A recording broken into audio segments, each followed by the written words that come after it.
Igreja, paz do Senhor. Nós vamos abrir hoje o livro de Tiago, capítulo 4. Já é um livro bem no finalzinho da Bíblia. Vamos meditar em alguns versículos.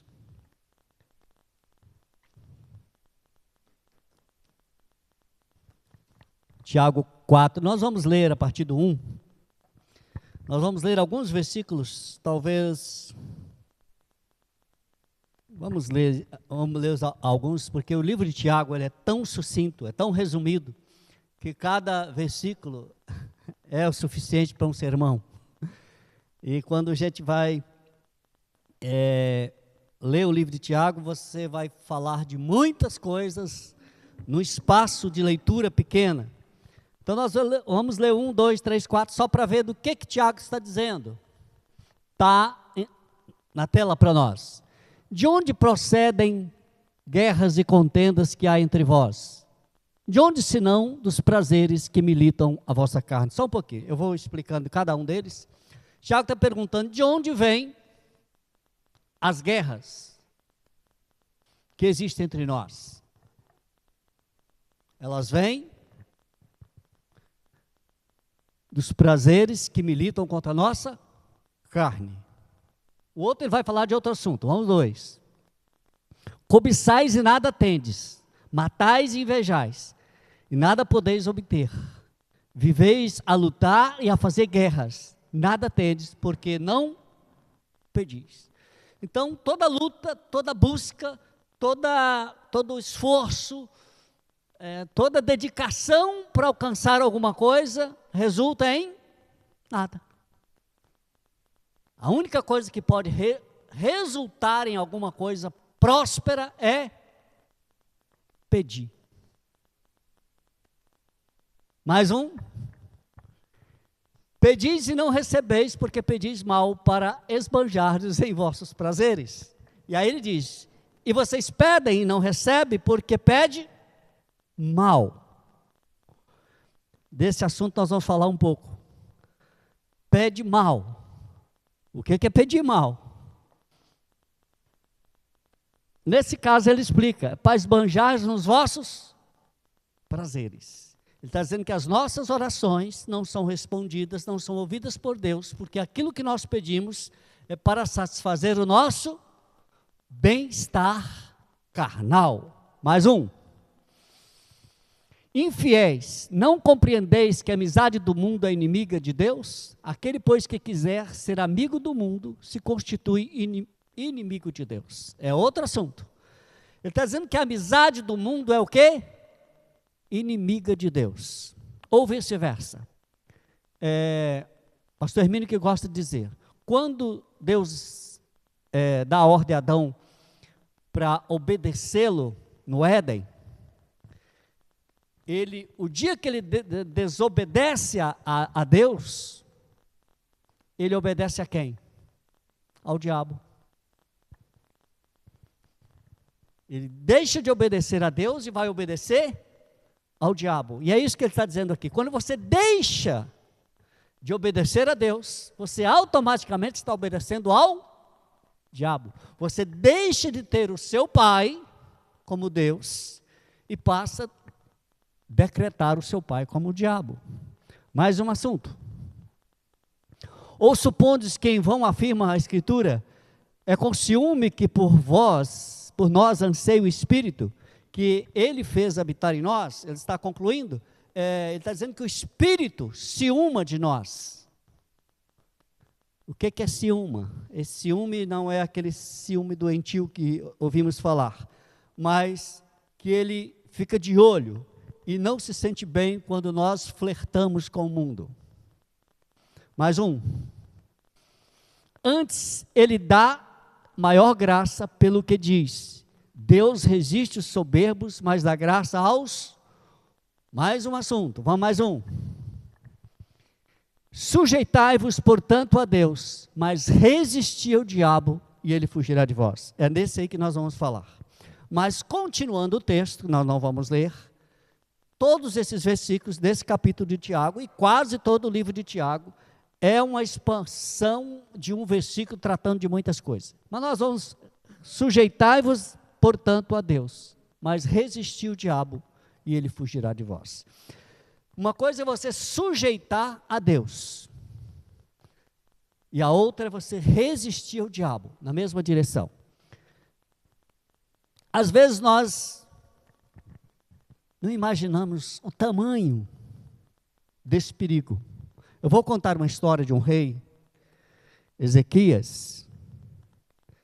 Ezequias foi o maior rei espiritual de Israel. Os irmãos falam, mas não é o Davi?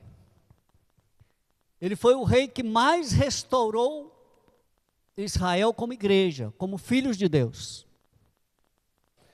E esse rei, com toda esta sua capacidade, com todos estes teus feitos, era um rei querido de Deus, porque ele restaurou a palavra de Deus.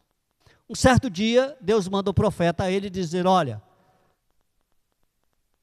põe dias a tua casa porque você vai morrer. Põe dias a tua casa porque você vai morrer. E ele então, deitado doente, vira para o canto da parede e ora a Deus e pede a Deus para lhe dar mais vida. E antes que o profeta vá embora, sair do palácio, Deus diz ao profeta, volta lá e diga para ele que eu vou dar mais 15 anos para ele. Então ele volta lá e diz, Deus ouviu a sua oração. Ele disse que vai lhe dar mais 15 anos. Então ele pergunta ao profeta, qual o sinal que Deus vai me dar para que eu possa estar na sua casa te louvando em 3 dias? Ele queria um sinal de Deus de que ele estava sã após 3 dias, para ele adorá-lo. Você vê que o coração dele não era um coração mau, era um homem bom. E o profeta então diz, o relógio será atrasado ou adiantado, o que você quer? Ele foi atrasado. O relógio de casa, não existia um relógio de ponteiro, mas era como se fosse um prego e a sombra fazia graus para um lado ou para outro. E ele diz, eu quero que o relógio atrase 10 graus. E o relógio atrasa 10 graus, para provar que ele podia estar. Os irmãos pensam que isso é fácil? O que se pode fazer para um relógio de prego atrasar 10 graus? Ou o sol tem que atrasar, voltar, ou a terra tem que sair de lugar. Então Deus faz uma dessas coisas, que não sabemos qual ele utilizou, para que o relógio provasse que Deus daria a ele. E ele realmente recebeu. Mas, passado alguns dias, o profeta volta ao templo, volta à casa do rei e diz, rei, tu recebestes a comitiva para visitar, a comitiva de onde foi o país?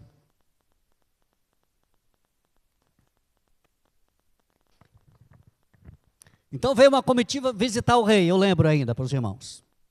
E esse país mandou uma comitiva levar um presente para ele, festejando a saúde dele que tinha sido recuperada. Mandou os seus ministros e mandou também um presente, não se sabe o presente. Na hora que ele recebeu essas pessoas, ele ficou feliz com esses presentes. Babilônia, veio de Babilônia. Os comissários de Babilônia veio trazer o presente. E ele então mostrou tudo que tinha no reino. Olha a glória do meu reino. Mostrou tudo. Aí o profeta veio e disse, olha, você recebeu uma comitiva e ele recebeu presentes, e você mostrou o que para eles? Ele falou, mostrei toda a glória do reino. E o profeta disse, toda a glória que você mostrou a eles, eles levarão para si. E até os seus filhos levarão para ser eunucos.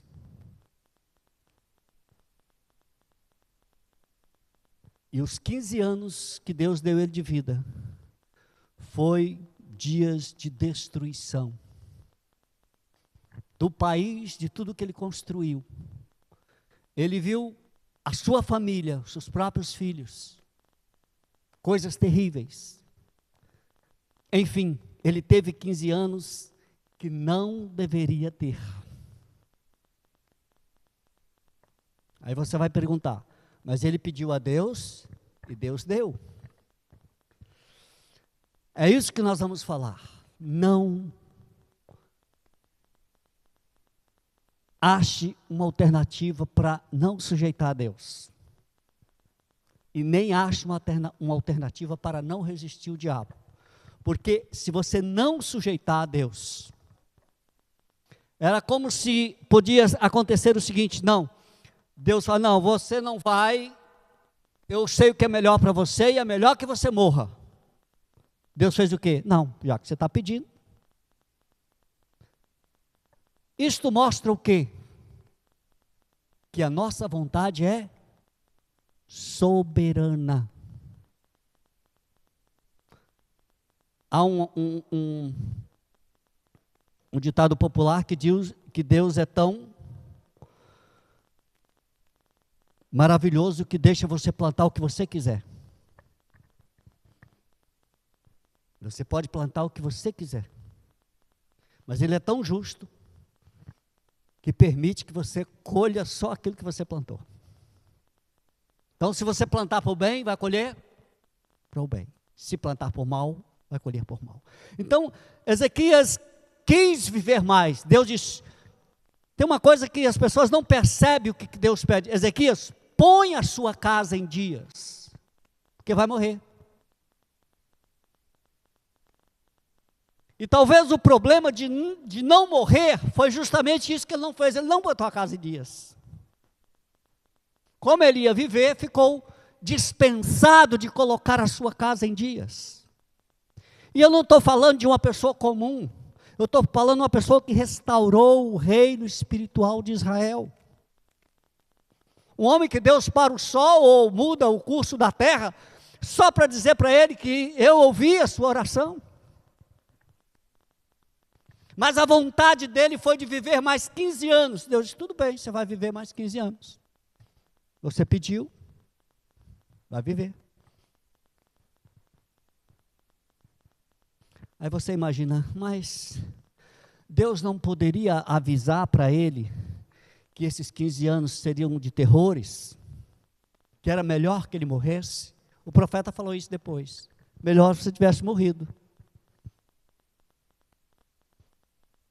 Agora preste atenção o que nós andamos pedindo para Deus. Nós temos uma oração de Jesus, o Pai Nosso, que uma das coisas que ele incentiva é que faça o quê? A vontade de Deus. Contudo, faça a tua vontade, a oração do próprio Jesus. E o Pai Nosso, faça a tua vontade, assim na terra como no céu. Então Ezequias estava pedindo uma coisa para ele, mas não era a vontade dos céus, era a vontade dele. E ele, como, vamos dizer uma palavra assim, ele tinha méritos para receber uma resposta de Deus, e queria uma resposta de Deus, e queria viver mais 15 anos. Deus deixou ele viver 15 anos. Mas o que Deus queria na vida de Ezequias é que ele fizesse o quê? Colocasse em dias a sua casa. Ele estava com problema, e a casa talvez não fosse a casa esposa e filhos, talvez fosse a casa rei e ministros, talvez fosse só em si, sua vida espiritual, não sabemos de que o profeta está dizendo ali, mas ele achou por bem, vamos dizer, discordar de Deus. Oração fora da vontade de Deus é discordar com Deus. Pedis e não recebeis porque perdi mal. Mas isso aqui, sujeitar a Deus, quando Deus está falando uma coisa, você querer outra, é uma total destruição. Porque ele já preparou a morte de Ezequias justamente para que ele não fosse por ali, para que aquilo não acontecesse na vida dele.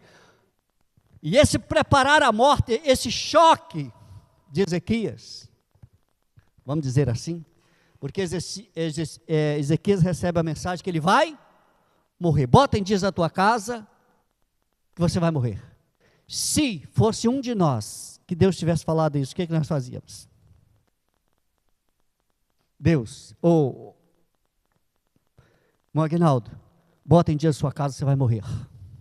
Irmã Cleia, bota em dias a sua casa, que você vai morrer.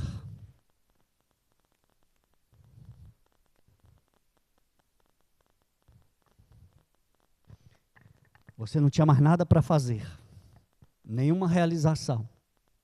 A única coisa que você ia fazer depois daquilo ali era acertar a sua casa, porque você estava partindo.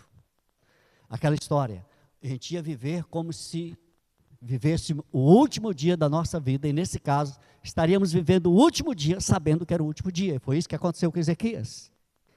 E se qualquer um de nós que sabemos que vamos morrer, nós procuramos de qualquer forma consertar tudo, consertar toda a nossa casa. E o problema de Deus com Ezequias não era o fato de ele viver mais 10 anos, ou 15, ou 100, não era isso. O problema de Deus com Ezequias era o quê? Consertar a casa. E ao pedir para viver mais, ele desprezou a vontade de Deus, que era acertar a casa. E quando nós pedimos alguma coisa a Deus, possa ser que nós estamos fugindo, mesmo quando pedimos certos livramentos, porque Ezequias pediu o quê? Livramento. E mesmo quando nós estamos pedindo a Deus livramento, talvez nós estamos no caminho errado. Por quê? Porque aquilo que veio sobre nós possa ser, de alguma forma, para nós acertarmos a nossa casa.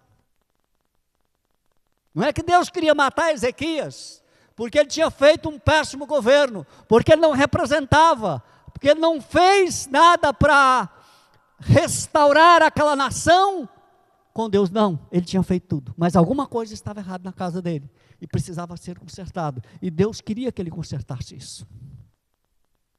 Então, quando Deus tem algo para consertar nas nossas vidas, Ele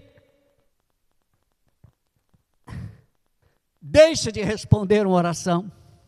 Mas no caso de Ezequias, ele respondeu a oração. Eu teria diversos outros assuntos na Bíblia para falar a respeito disso. Balaão, as pessoas vão consultar a Balaão, e antes que as pessoas cheguem, Deus diz: Balaão, manda todo mundo embora, está fora disso. Já falou Deus? Já. No outro dia o povo vem de novo, Balaão, Deus, o pessoal está aí de novo. Se fosse eu, é claro, eu dizia: Balaão, já te disse? Acabou, minha conversa é uma só. Já te falei ontem, a conversa que eu te falei ontem foi para sempre. É assim a palavra de Deus. O que Deus falou para Balaão no primeiro dia, valeria para toda a sua vida. Mas ele insistiu no segundo dia: Deus, só não tem uma respostazinha diferente daquela? Assim como o rei: Deus, só disse que ia morrer, mas será que não tem um jeitinho de só botar mais uns anos? E Balaão veio ao terceiro dia,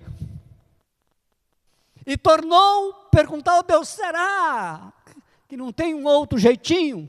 Deus falou: vai andando, vai. Até chegar ao ponto de que a mula repreendê-lo. A mula estava vendo mais Deus do que ele. E sabe ao ponto que ele chegou? De fazer desviar os filhos de Israel. Você sabe qual é a sentença para isso? Melhor amarrar uma pedra no pescoço e lançar no mar. Por quê? Porque Abraão não aceitou, ele não sujeitou a palavra de Deus. A palavra de Deus é primária para a nossa vida. Nós não precisamos, quando Deus fala alguma coisa, nós não precisamos discutir com Ele. Por quê? Porque aquilo que Ele tem para nós é a melhor solução para nossas vidas. Às vezes nós pedimos alguma coisa, mas na sabedoria dada por Jesus, que diz, fala com Deus assim quando você orar, faça a tua vontade. Então Deus não responde a nossa oração. Mas Ele não responde pelo fato de nós permitir que a vontade dEle seja feita e não a nossa. Esse talvez foi o erro da oração de Ezequias. Faça a tua vontade e não a minha, porque a minha vontade, ela não sabe de nada, é tola, é incompetente, ela é agora, ela não sabe o dia de amanhã, ela não sabe as consequências. E quando nós fazemos alguma coisa para Deus, quando nós queremos, fazer alguma coisa para Deus, ou Deus nos pede para fazer alguma coisa, sujeitai-vos a Deus. E o que é sujeitar a Deus? É quando Deus falar uma coisa, como diz a palavra, aquietai-vos porque eu sou Deus. Já falei, aquieta. Você já ouviu a palavra de Deus? Não arrume. Nós temos alguns problemas de pessoas que, quando eles conhecem uma doutrina bíblica, e eles, por algum motivo, eles não obedecem, eles criam, tenta pegar outras partes da Bíblia para consertar aquela. Eu vi isso, vou contar. Um determinado pastor que eu conheci e vivi muito tempo com ele, uma das suas filhas casou-se e deu de fazer a separação.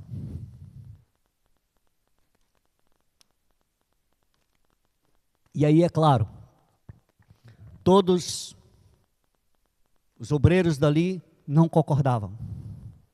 Não aceito. Então, ele aparece com uma explicação. Porque o texto que diz, aquilo que o Senhor juntou, não se separe. Ele falou, mas o texto diz que é aquilo que o Senhor juntou, mas o caso deles não foi o Senhor que juntou.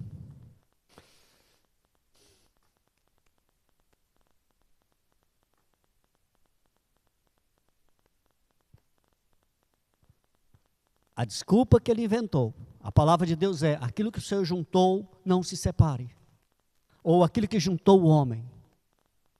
Isso é uma palavra de Deus que Jesus disse, a não permissão da separação. Mas ele justificava dizendo, bom, se não foi o Senhor que juntou da primeira vez, não tem problema separar.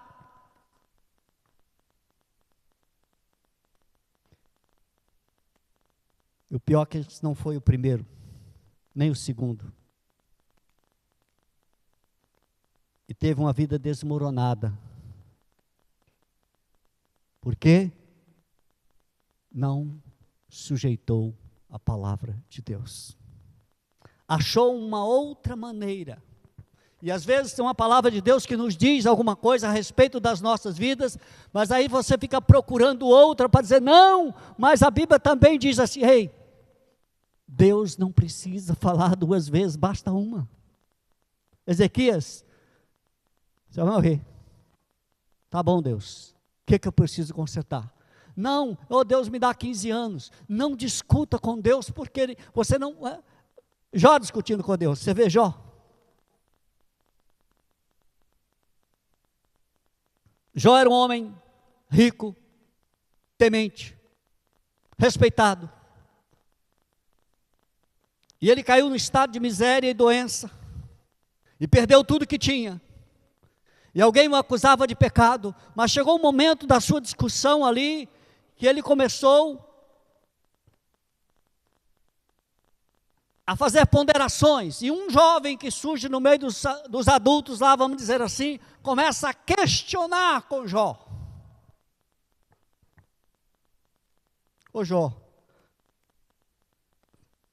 e na conversa desse jovem, entra o próprio Deus falando. E se não me engano, são 73 perguntas que Deus faz a Jó. Não sei se todas através daquele homem ou se diretamente. Em que Jó disse, não tenho respostas para nenhuma delas. Por quê? Porque qualquer questionamento que nós fazemos a respeito de Deus é loucura. Qualquer momento que nós ignoramos a resposta de Deus ou não ficamos satisfeitos com ela, é loucura para nós. Até que Jó viu a glória de Deus, quando ele disse, nada sei. Nada sei. Nada sei. Então, o que Deus tem para nós é que nós devemos sujeitar a palavra de Deus. Ah, a Bíblia diz, mas não tem. O problema não é que Deus é radical. Essa palavra radical é coisa do homem. Deus não é radical, Deus é Deus de palavra. Só fala uma vez. Deus não precisa repetir a sua palavra. Ele fala só uma vez. E a partir dali, se você não concordar, se você não aceitar, é como diz no início, você planta o que você quiser. Você não é obrigado a concordar com Deus, não. Você pode discutir com ele? Pode. Pode discutir como fez Balaão? Pode. Pode discutir como fez Ezequiel? Pode. Porém, a palavra dele não muda. As alternativas que nós buscamos é sempre pior do que aquilo que Deus preparou para nós. Então, é uma loucura para nós buscar alternativas em Deus. Como assim? Buscar alternativas naquilo que Ele diz. O que Ele diz, falou e está pronto. Não tente. Não adianta você buscar. Nada vai superar. E às vezes nós pedimos a Deus uma coisa e ficamos, oh Deus, por que eu não recebi aquilo? E Ele também não responde. Aquietai-vos e sabei que eu sou Deus. E a resposta negativa de Deus, ou a não resposta de Deus, pode ser o caminho perfeito. Enquanto alternativas que nós buscamos em Deus, pode ser o fracasso e a destruição da nossa vida. Detalhe, resisti ao diabo, e ele fugirá de vós. A Bíblia não tem nenhuma outra alternativa contra o diabo.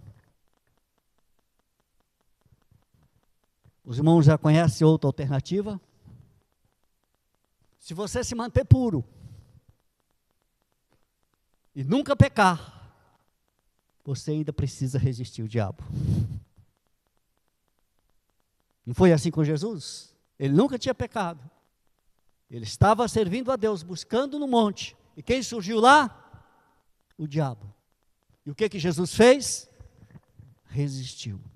Então, não há ninguém que não precisa resistir o diabo. E o que é resistir o diabo? É justamente o contrário daquilo que falamos a respeito de Deus. É não aceitar em hipótese nenhuma as suas ofertas.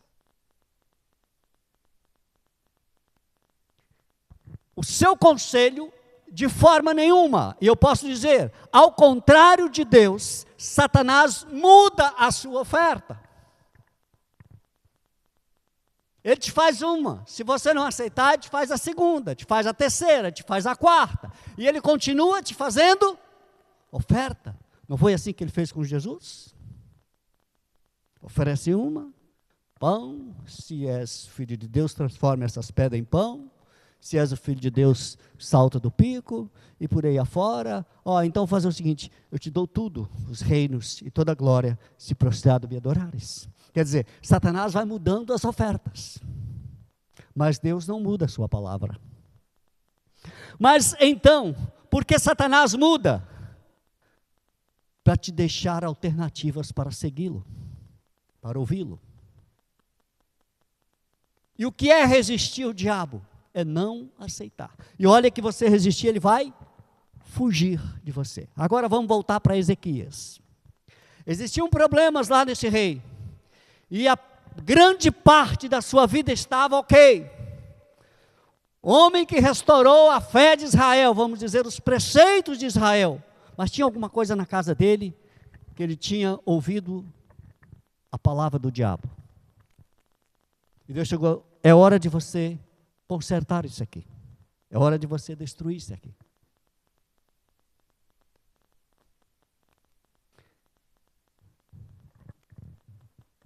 E ele fez o quê?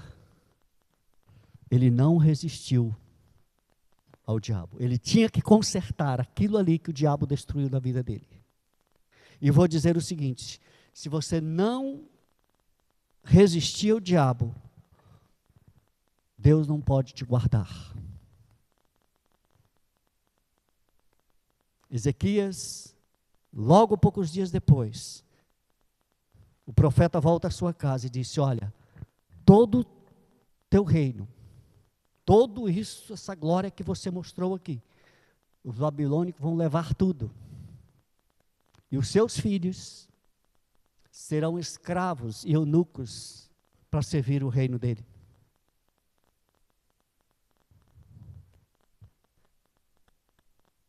Mas foi por causa do pecado que ele quis 15 anos de vida? Não. Foi porque ele não consertou a sua casa. Ele não consertou a sua casa.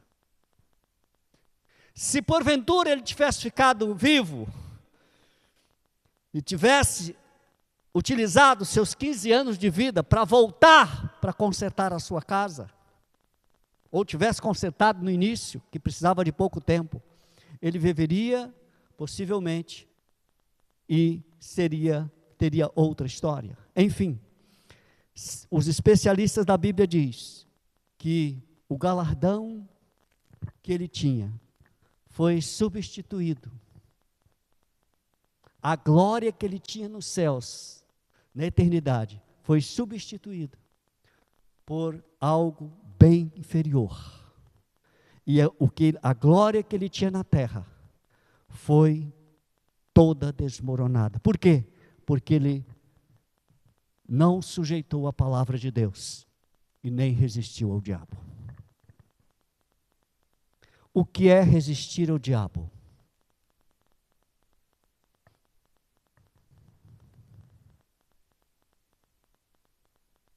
Você sente, já fez algum propósito com Deus, de que deveria fazer algo para Deus, e por algum motivo não faz? Você já prometeu a Deus que o serviria melhor,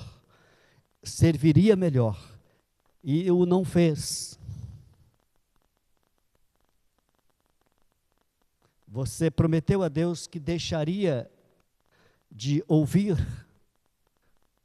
as coisas de Satanás, resistiria às ofertas de Satanás para se colocar diante de Deus de forma? Então veja só, se nós não resistirmos ao diabo, teremos dois problemas sérios. Primeiro, podemos perder tudo que tem. E mesmo que isso não aconteça, supondo que você seja forte, consiga graça para suportar toda essa perturbação, você vai ter ele sempre pertinho de você. Porque ele só vai fugir de você quando você resisti-lo. Satanás só vai estar longe de você enquanto você resistir. Enquanto existir dentro de nós qualquer vestígio de que eu gosto das ofertas de Satanás, ele vai continuar perto.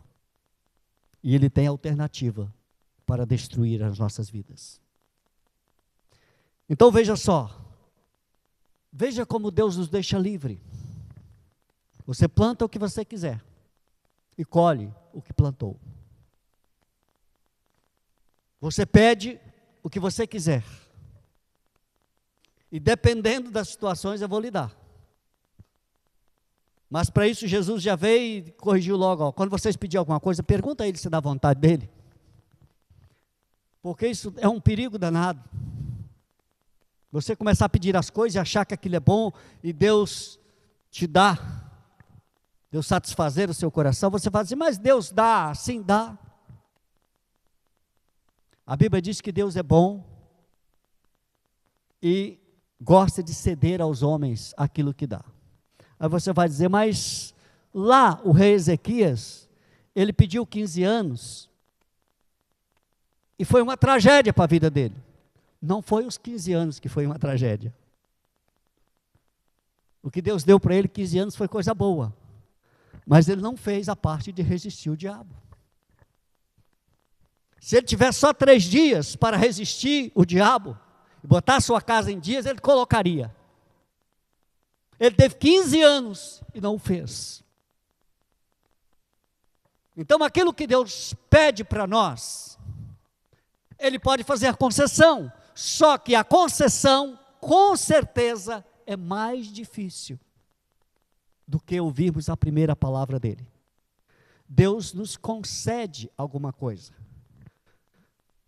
que nós estamos pedindo, como Ele fala lá atrás no versículo, pedir a Deus, não tem porque não pede, e quando pede, pede mal, mas Deus quer 2 coisas, nós tenhamos a palavra dEle como soberana e eterna, e tenhamos a palavra de Satanás como inimigo mortal das nossas almas. Nós fazemos bem essa distinção, o que é de Deus e o que não é. Vamos ler mais um pouquinho, né? Tem umas palavras gostosas que ele conclui aqui. Chegai-vos a Deus e Ele chegará a vós, outros. Purificai as mãos, pecadores, e vós que sois de ânimo dobre, limpai o coração. Sabe o que é ânimo dobre? Os 2 lados. Purificai as mãos, santificai, é isso que Deus quer. Mais um. Afligi-vos, lamentai e chorai, converta o vosso riso em pranto e a vossa alegria em tristeza. Fazendo o contrário, né, da realidade. Mais um. Humilhai-vos na presença do Senhor e Ele vos exaltará. Tem mais? Irmãos, já chega, né? Isso aqui a gente já sabe demais. Não faleis mal uns dos outros, etc. Humilhai-vos na presença do Senhor. O que é humilhar na presença do Senhor? As pessoas acham, no nosso português que nós comunicamos, quando nós falamos humilhar, as pessoas acham que você tem que se rebaixar, não é isso? Não é disso que a Bíblia está falando. Quando Deus disse humilhai-vos, Ele está dizendo, veja quem você é e veja quem Deus é. Coloca os 2 no lugar certo. Não é que Ele está mandando você descer além do lugar que você é, não. Está se rebaixando abaixo daquilo que você é, não. Veja quem você é. O que é que nós somos? Pó e cinza. É isso que diz o profeta. O que é a nossa carne? Desce ao pó e mistura-se a ele e não mais se vê. O que é a nossa procedência? Filhos da ira.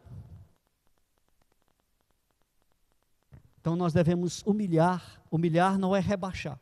Porque tem uma coisa que não dá certo, meus irmãos. Eu vou dizer. Esse negócio de humilhar não dá certo. Todo mundo que tenta se humilhar a si mesmo, né? Ele tenta fazer isso para que as pessoas vejam. Fica tão ridículo. É igual o político falando que é honesto. Ninguém acredita. Por quê? Porque humilhação não é algo que sai da sua boca, é algo que as pessoas enxergam em você.